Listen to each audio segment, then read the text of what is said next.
Good evening बच्चों, सभी लोग। कल अपन ने जैसा कि मध्य प्रदेश के भौगोलिक विभाजन का पहला चैप्टर पढ़ा था, आज अपन मध्य प्रदेश भौगोलिक विभाजन का दूसरा चैप्टर पढ़ने जा रहे हैं। जैसा कि मैंने आपको बताया था कल, थोड़ा पिछला रिवाइज कर लेते हैं 1 मिनट के लिए।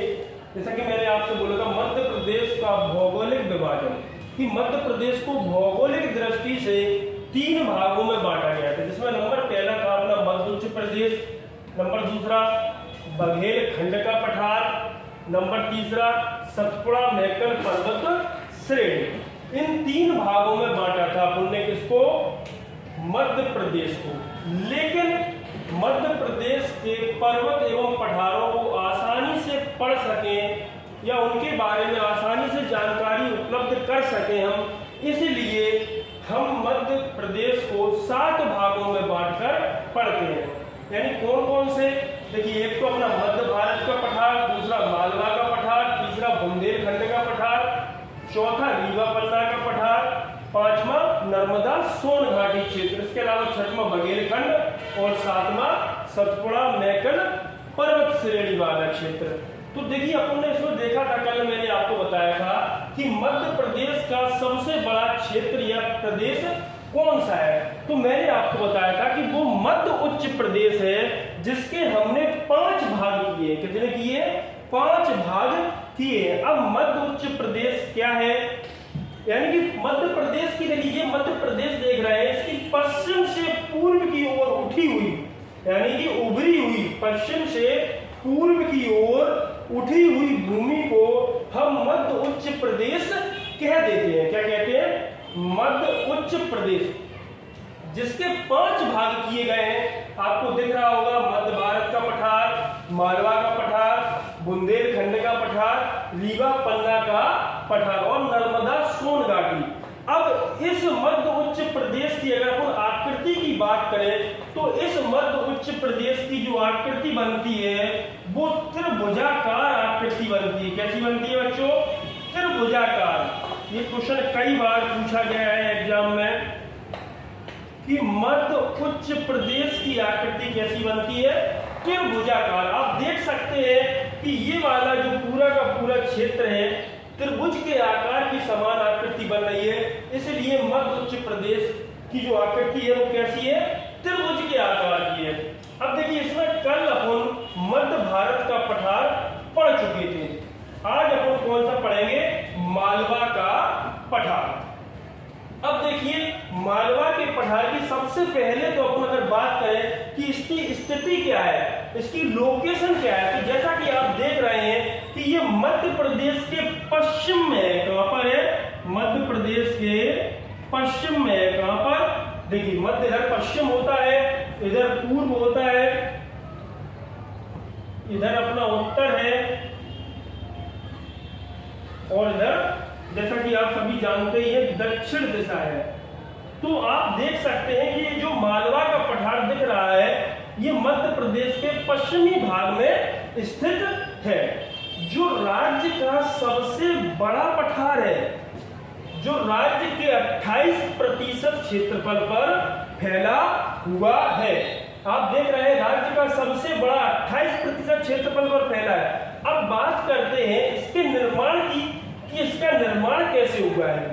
तो इसका निर्माण बैसाल्ट चट्टानों के क्षरण से हुआ है, या अपन बैसाल्ट कह सकते हैं, या बाह्यवेदी अग्नि चट्टान के टूट फूट से। इनका क्या बाह्यवेदी का मतलब होता है? जब ज्वालामुखी उद्गार होता है। क्या होता है? ज्वालामुखी उद्गार होता है, जो पृथ्वी की कमजोर सतह को तोड़कर, पृथ्वी की कमजोर सतह को तोड़कर लावा पृथ्वी के धरातल पर ऊपर फैल जाता है। जब वो ठंडा होता है धीरे धीरे, तो वो चट्टानों का रूप ले लेता है। उन्हीं चट्टानों को अपन बाह्यवेदी अग्नि चट्टान या बैसाल्ट चट्टान कह देते हैं। तो इसका निर्माण किससे हो रहा है? मालवा के पठार का बैसाल्ट चट्टान या अग्नि चट्टान के टूट फूट एवं क्षरण से किसका निर्माण हो रहा है बच्चों? मालवा के पठार का निर्माण हो रहा है। अब चूंकि आप देख रहे हैं कि इसका निर्माण बैसाल्ट चट्टानों से हुआ है, इस कारण यहाँ की मिट्टी कैसी है?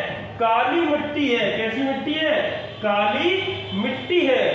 मध्य प्रदेश के, देखो मैं आपको बताऊं, अधिकांश पश्चिमी क्षेत्र में, यानी अगर अपन देखें तो मध्य प्रदेश के पश्चिम में काली मिट्टी पाई जाती है और मध्य प्रदेश के पूर्व में लाल पीली मिट्टी पाई जाती है। ये आपको विशेषकर ध्यान रखना है।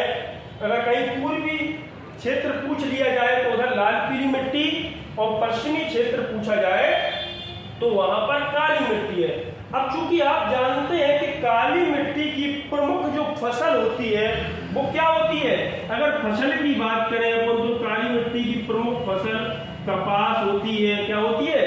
कपास, सोयाबीन, गेहूं, क्या गेहूं, कपास, सोयाबीन, गेहूं। अब अगर अपन सोयाबीन की बात करें तो मालवा का जो पठार है वो संपूर्ण मध्य प्रदेश में, कहा संपूर्ण मध्य प्रदेश में सोयाबीन का सबसे ज्यादा उत्पादन करता है।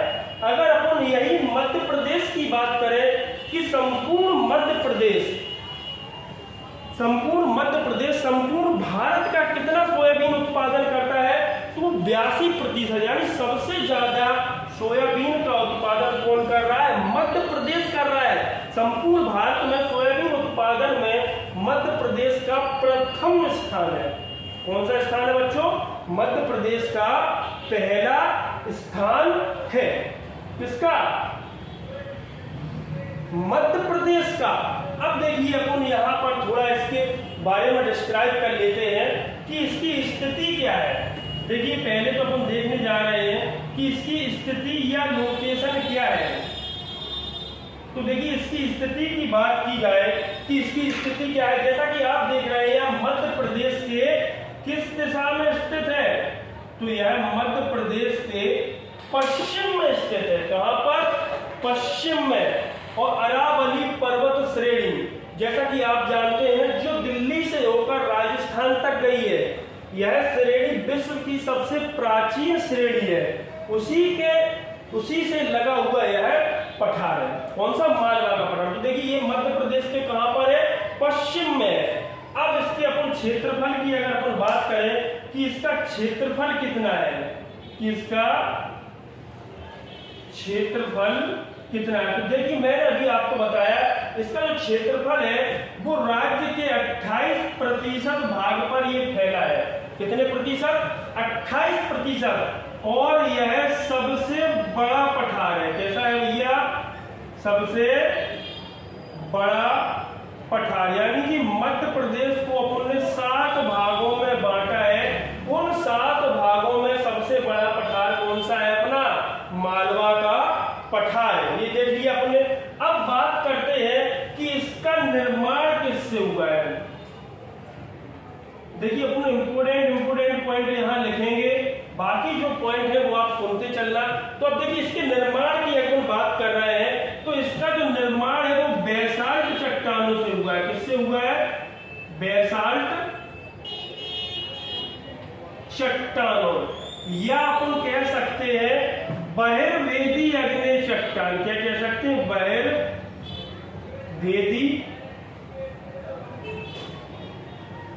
आग्नेय चट्टान से। किससे हुआ? बहिर्वेदी अग्नेय चट्टानों के क्षरण से या टूट के। अब अभी मैंने बताया था कि ये बहिर्वेदी अग्नेय चट्टान क्या होती है। तो देखिए बहिर्वेदी यानी पृथ्वी की बाहर की सतह पर जब लावा आता है, पृथ्वी की सतह को तोड़कर फैल जाता है, कुछ वर्षों में ठंडा हो जाता है, ठंडा होकर वो किसका रूप धारण कर लेता है? चट्टानों का रूप धारण कर लेता है। उन्हीं चट्टानों को अपन बहिर्वेदी आग्नेय चट्टान कह देते हैं। ये बात समझ में आई। इसका निर्माण किन चट्टानों से हो रहा है? बेसाल्ट चट्टानों से कह सकते हैं या अपन बहिर्वेदी आग्नेय चट्टान से कह सकते हैं। अब बात कर रहे हैं अपन कि यहाँ की मिट्टी कैसी है। देखिए भैया मिट्टी की बात करें, मिट्टी निर्भर करती है कि चट्टान कैसी है। जिस प्रकार की चट्टान होगी उसी प्रकार की मिट्टी पाई जाती है। देखिए बेसाल्ट चट्टानों में क्या होता है? लौह तत्व की अधिकता रहती है, इसलिए यहाँ की मिट्टी कैसी होगी? यहाँ की मिट्टी काली होगी। कैसी होगी? काली। स्थानीय भाषा में लोग इस काली मिट्टी को अन्य नामों से भी जानते हैं, जैसे रेंगुर,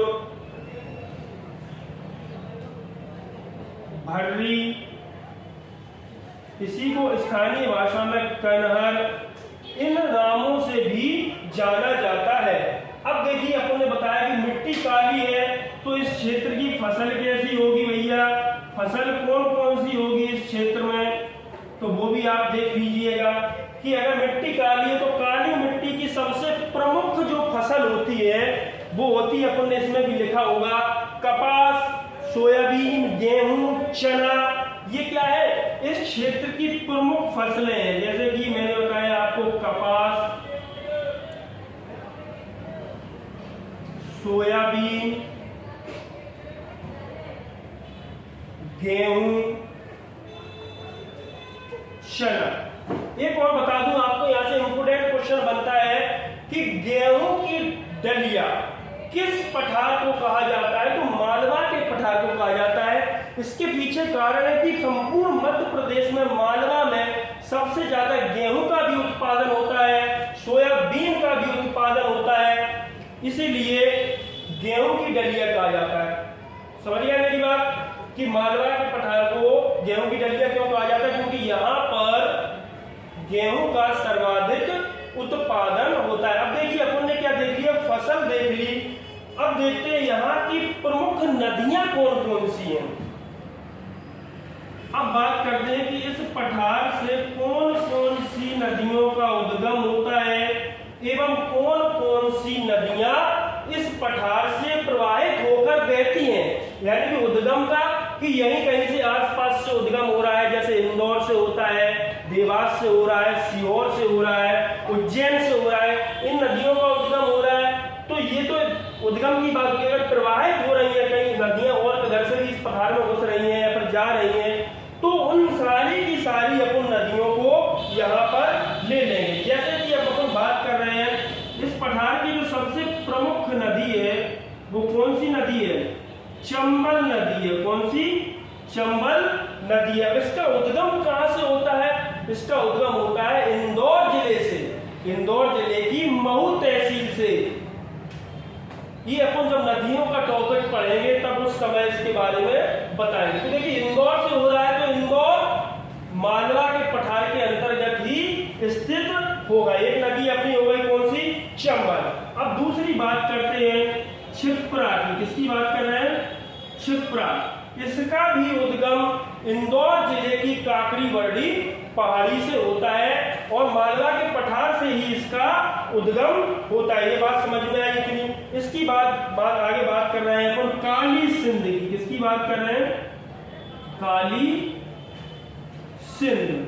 ये नदी भी इस क्षेत्र की सबसे प्रमुख नदी है, यानी कि यहां से बहती है। किस पठार से, मालवा के पठार से। अब इसके उद्गम की बात करें तो देवास जिले के बागली गांव से काली सिंध नदी का क्या होता है, उद्गम होता है। इसके अलावा पार्वती, माही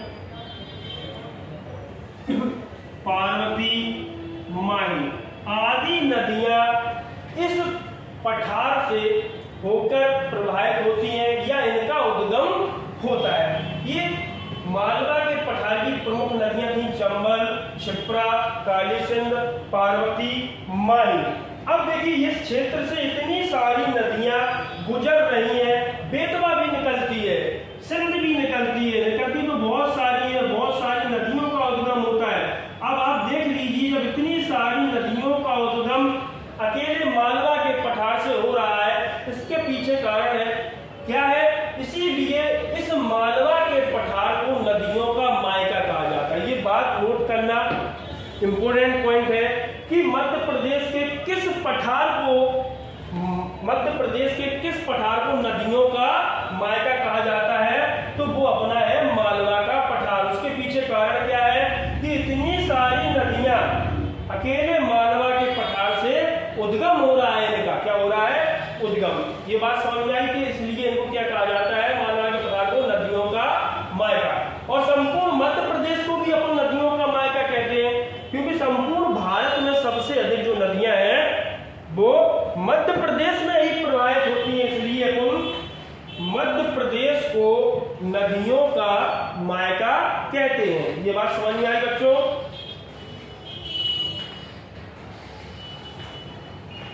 यहां आपको ध्यान से पढ़ना है बिल्कुल एक एक चीज नोट करते हुए अच्छे से समझते हुए पढ़े, तो ये बात अपन को समझ में आई कि यहाँ की प्रमुख नदियां कौन सी हैं। अब बात करते हैं यहाँ की कि यहाँ पर वर्षा है, जो वर्षा कितने सेंटीमीटर वर्षा होती है, यानी बरसात कितने सेंटीमीटर होती है। तो यहाँ पर जो बरसात है वो 75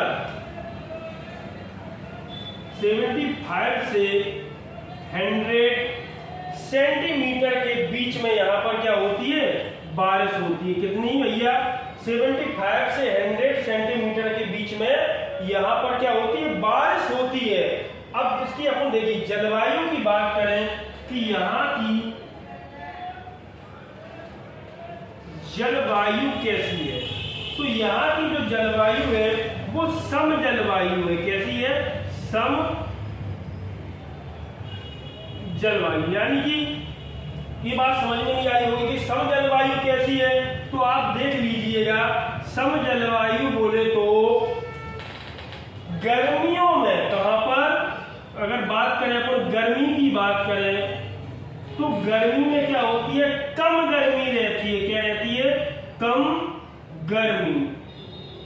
और अगर सर्दी की बात करें अपन कि सर्दी में क्या रहता है, तो सर्दी में क्या रहती है, कम सर्दी रहती है। कैसी रहती है, कम सर्दी। यानी कि गर्मियों में अपन को गर्मी कम लगती है और ठंडों में कम ठंड लगती है, इसलिए यहाँ की जलवायु कैसी हो गई, सम जलवायु हो गई। समझ गए मेरी बात, कैसी हो गई, सम जलवायु।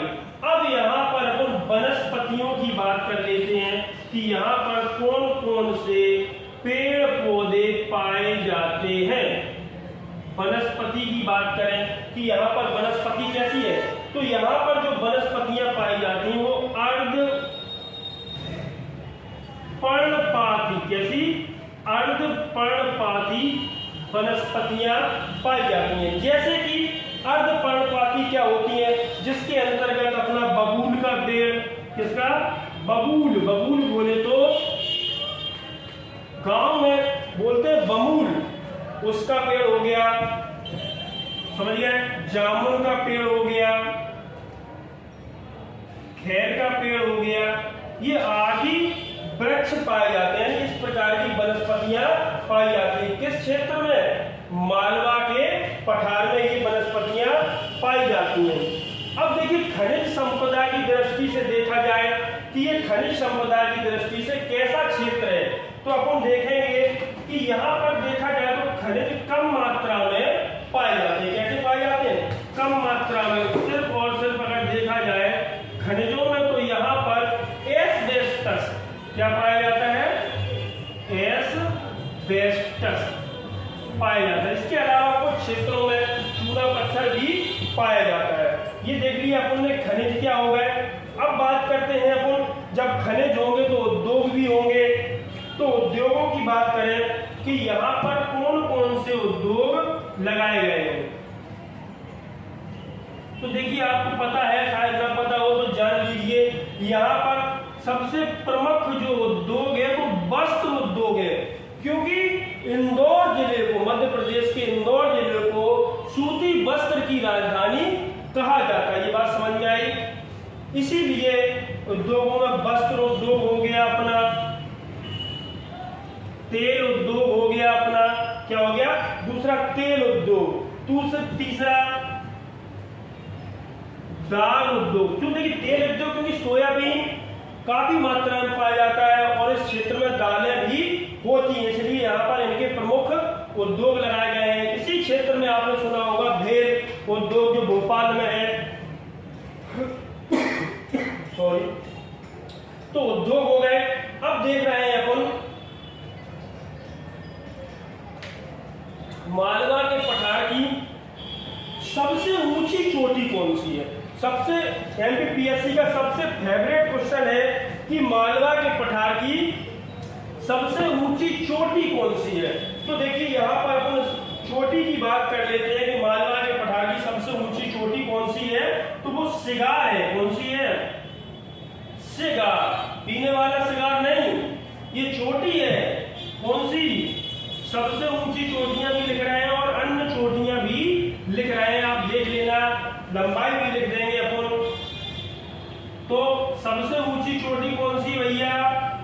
शिगार। कौन सी है? शिगार। ये कैसी है? सबसे ऊंची चोटी। कैसी है? सबसे ऊंची चोटी। अब इसकी हाइट कितनी है? 881 मीटर। कितनी है? 881 मीटर। ये कहां पर है? ये मध्य प्रदेश के इंदौर जिले के अंतर्गत महू तहसील में है। कहां पर? इंदौर के महू में है। कौन सी चोटी भैया? शिगार चोटी। जो कहां की सबसे ऊंची चोटी है? मालवा के पठार की सबसे ऊंची चोटी है। ये बात आप गौर से याद करना, अच्छे से लिखना। इसके अलावा यहाँ की अन्य चोटियों की बात करें तो इसके अलावा यहाँ की अन्य चोटी है जाना पाव चोटी। यहाँ पर जाना पाओ, कहीं जाना पाओ, ये भी इंदौर के अंतर्गत स्थित है। इसकी ऊंचाई की अगर बात कर रहे हैं अपन तो इसकी ऊंचाई 854 मीटर है। कितनी है? 854। एक अन्य चोटी और है यहाँ की धजारी। कौन सी चोटी है? धजारी। इसकी हाइट है 810 मीटर। कितनी है? 810 मीटर इसकी हाइट है। अभी आपने देख लिया इसकी चोटियां कौन कौन सी? शिगार, जाना पाव और धजारी। इनमें सबसे ऊंची जो प्रमुख चोटी है वो कौन सी है? शिगार। कहां पर स्थित है? इंदौर के महू जिले के अंतर्गत स्थित है। अब अपन मालवा के पठार के कुछ इंपोर्टेंट पॉइंटों पर आते हैं। कुछ विशेष महत्वपूर्ण तथ्यों की बात कर लें कि कौन कौन से विशेष महत्वपूर्ण तथ्य हैं। तो देखिए, मालवा के पठार से, कहां से? मालवा के पठार के बीचों बीच से कर्क रेखा। कौन सी? कर्क रेखा, यानी 23.5 डिग्री उत्तरी अक्षांश वाली जो रेखा है उसे अपन क्या बोलते हैं? कर्क रेखा बोलते हैं। वो मालवा के पठार को दो भागों में बांटती है। क्वेश्चन बनता है कौन सी रेखा मालवा के पठार को दो भागों में बांटती है? तो कर्क रेखा बांटती है। यही कर्क रेखा, अगर बात किया तो यही कर्क रेखा चंबल और नर्मदा नदियों के बीच जल विभाजन का कार्य करती है। यानी चंबल एवं नर्मदा के बीचों बीच से कौन सी रेखा निकली है? कर्क रेखा निकली है। ये बात समझ में आई आपको? इंपोर्टेंट पॉइंट था। इसके अलावा बात करते हैं, क्वेश्चन बनता है कि इस पठार की औसतन ऊंचाई कितनी है? तो इस पठार की जो औसतन ऊंचाई है वो 500 मीटर है। कितनी है? 500 मीटर है। अब देखिए, विशेष महत्वपूर्ण पॉइंट अपन इधर ले लेते हैं।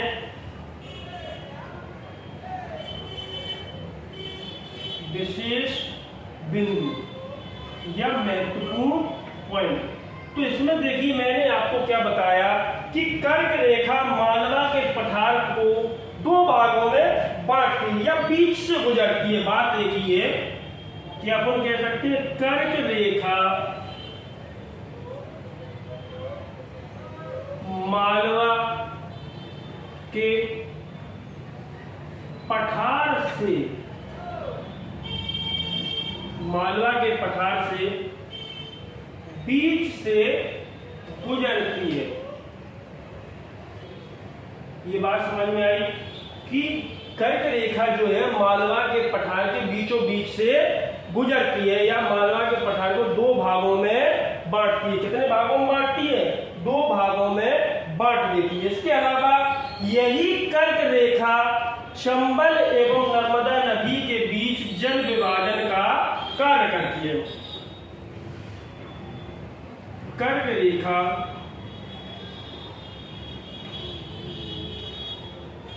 चंबल एवं नर्मदा के बीच जल विभाजन का कार्य करती है। क्या करती है भैया? जल विभाजन का कार्य करती है। लिख लेना, उधर जगह नहीं है।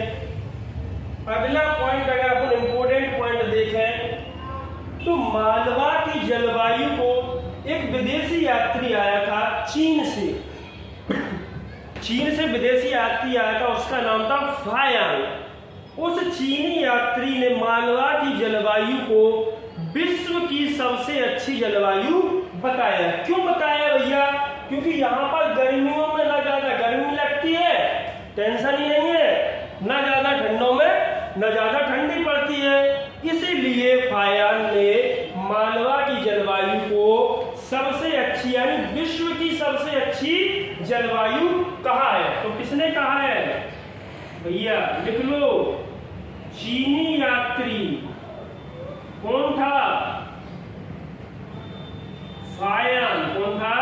चीनी यात्री फायांग ने मालवा की जलवायु को विश्व की, भैया भारत की बात नहीं हो रही, विश्व की हो रही है, विश्व की सबसे अच्छी जलवायु कहा है या बताया है। समझ गए मेरी बात? मालवा की जलवायु कैसी है? विश्व की सबसे अच्छी जलवायु। इसका एक इंपोर्टेंट पॉइंट और लिखिए, मालवा के पठार को गेहूं की डलिया कहा जाता है। क्या कहा जाता है? गेहूं की डलिया। ये बात समझ में आ रही है? मालवा के पठार को गेहूं की डलिया क्या कहा जाता है? गेहूं की डलिया कहा जाता है। क्या कहा जाता है? ये क्यों कहा जाता है? क्योंकि अपने यहाँ फसलें देखी हैं, मालवा के पठार में संपूर्ण मध्य प्रदेश में सबसे ज्यादा गेहूं का उत्पादन होता है। इसीलिए अपन मालवा के पठार को गेहूं की डलिया कह देते हैं। और इसका एक और इम्पोर्टेंट पॉइंट बताया था मैंने कि मालवा के पठार को ही नदियों का मायका कहते हैं। क्यों कहते हैं? क्योंकि देखिए यहाँ से चंबल नदी निकल रही है, क्षिप्रा निकल रही है, काली सिंध निकल रही है, पार्वती नदी निकल रही है, माही नदी निकल रही है, बेतवा निकल रही है, सिंध निकल रही है। इन सभी नदियों का उद्गम मालवा के पठार से ही होता है। इसीलिए मालवा के पठार को क्या कह देते हैं अपन? क्या कहते हैं भैया? नदियों का मायका। समझ गए? तो लास्ट पॉइंट है, मालवा के पठार को नदियों का मायका कहा जाता है। कहा जाता है।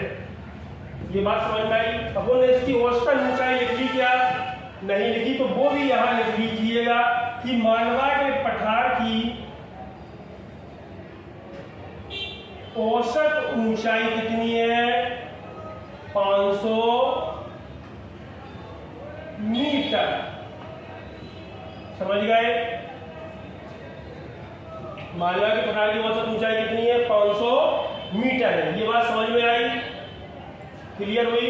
ये सारी की सारी चीजें अपन को समझ में आ गई होंगी कि ये पठार कैसा है, पश्चिम में है इसकी स्थिति, और इसका निर्माण बेसाल्ट चट्टानों से या बाहर वेदी अग्नि चट्टानों से।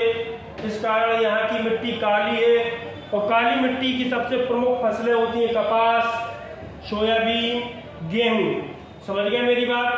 जब इसका सबसे ज्यादा उत्पादन होगा तो इसी कारण से इसको गेहूं की डलिया, नदियां चंबल, क्षिप्रा, काली सिंध, पार्वती, माही, ये सब नदियां हैं। वर्षा देखो, वर्षा कम होती है यहाँ पर। क्या होती है? कम होती है। कितनी? 75 से 100 डिग्री सेंटीग्रेड, 75 से 100 सेंटीमीटर के बीच में वर्षा होती है। लेकिन यहाँ की जलवायु बहुत ही अच्छी है। यहाँ के लोगों को बड़ा आनंद आता है। क्या आता है? आनंद आता है। इसमें एक चीज और सुन लीजिएगा आप, अंतिम बिंदु, कि इसके अंतर्गत कौन कौन से जिले आते हैं। तो देखिए, इसके अंतर्गत इंदौर हुआ, अपना धार हुआ, झाबुआ हुआ, शाजापुर हुआ, देवास हुआ, सीहोर हुआ, भोपाल हुआ, रायसेन हुआ, ये जिले इसके अंतर्गत आते हैं। यानी कि टोटल अगर जिलों की अगर अपन बात करें तो इस पठार के अंतर्गत टोटल 18 जिले आते हैं। यानी कि मालवा का पठार 18 जिलों में फैला हुआ है, समझ गए। और यह पठार मध्य प्रदेश का सबसे